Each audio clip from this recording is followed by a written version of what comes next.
अस्सलाम वालेकुम व्यूअर्स, कैसे हैं आप लोग। उम्मीद करती हूँ खैरियत से होंगे। जी व्यूअर्स, आपके साथ आज एक ऐसी वीडियो में शेयर कर रही हूँ जिसको पढ़ने से मेरा अपना दिल जो है वो बहुत परेशान हो गया और मेरा दिल दहल सा गया।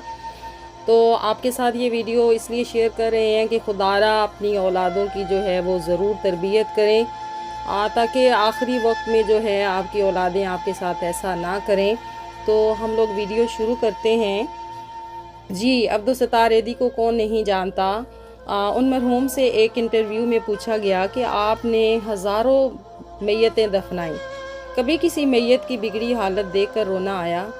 उन्होंने आंखें बंद करके गहरी सोच में गोता जन होते हुए कहा, ऐसी तो नहीं, अलबत्ता एक मर्तबा मेरे रज़ाकार एक साफ़ सुथरी मैयत लेकर आए जो ताज़ा इंतकाल किए बूढ़े मगर किसी पढ़े लिखे और खाते पीते घराने की लग रही थी। उसके सफ़ेद चांदी जैसे बालों में तेल लगा हुआ था और सलीके से कंघी की हुई थी।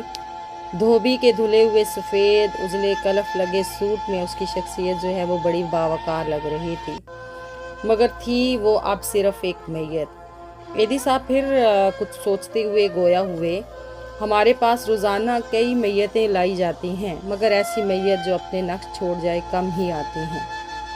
इस मैयत को मैं गौर से देख रहा था कि मेरे रज़ाकार ने बताया। उसने कराची की एक पोश बस्ती का नाम लेकर कहा कि ये बॉडी उसके बंगले के बाहर पड़ी थी। हम जो ही बंगले के सामने पहुँचे तो एक टैक्सी में सवार फैमिली जो हमारा ही इंतज़ार कर रही थी, उसमें एक नौजवान बरामद हुआ और जल्दबाजी का मुजाहरा करते हुए एक लिफाफा जो है वो हमें थमाते हुए बोला, ये तदफीन के अखराजात हैं। फिर वो ख़ुद ही बड़बड़ाया, ये मेरे वालिद हैं, इनका ख्याल रखना, अच्छी तरह से गुस्ल देकर तदफीन कर देना। इतने में टैक्सी से आवाज़ आई, तुम्हारी तकरीर में फ़्लाइट निकल जाएगी। ये सुनते ही नौजवान पलटा और मज़ीद कोई बात किए टैक्सी में सवार हो गया और टैक्सी फराटे भरते हुई आंखों से ओझल हो गई। ऐदी साहब बोले, इस मैयत के मुतल्लिक जानकर मुझे बहुत दुख हुआ और मैं एक बार फिर उस बदकिस्मत शख्स की जानिब देखने लगा तो मुझे ऐसे लगा जैसे वो बाजू आ किए मुझे दरख्वास्त कर रहा हो कि ऐदी साहब, सारी लावारिस मैयतों के वारिस आप होते हैं, मुझ बदकिस्मत के वारिस भी आप बन जाएं। मैंने फ़ौरन फ़ैसला किया कि इस मैयत को गुस्ल भी मैं दूंगा और तदफीन भी मैं ख़ुद करूंगा।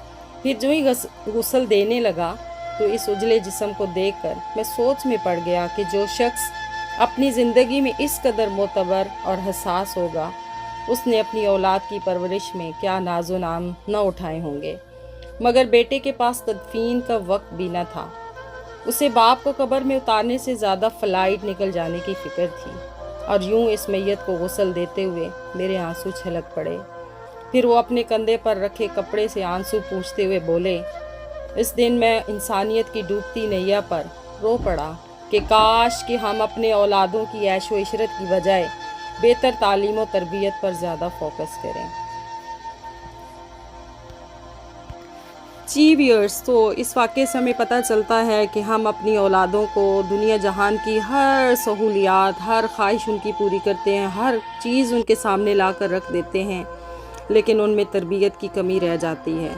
जो आप बुढ़ापे में जब जाते हैं तो तब उनका असलपन सामने आता है। अगर हम उनको दुनिया के साथ साथ दीन के साथ भी जोड़ें और उनकी अखलाकी तरबियत भी करें और उनको ये सारा दीनी उलूम सिखाएं, तो फिर कभी नहीं हो सकता कि हम अपने बच्चों को जो है वो इस तरह से अगर उनकी तरबियत करेंगे तो वो हमारे साथ आखिरी वक्त में इस तरह से नहीं कर सकते।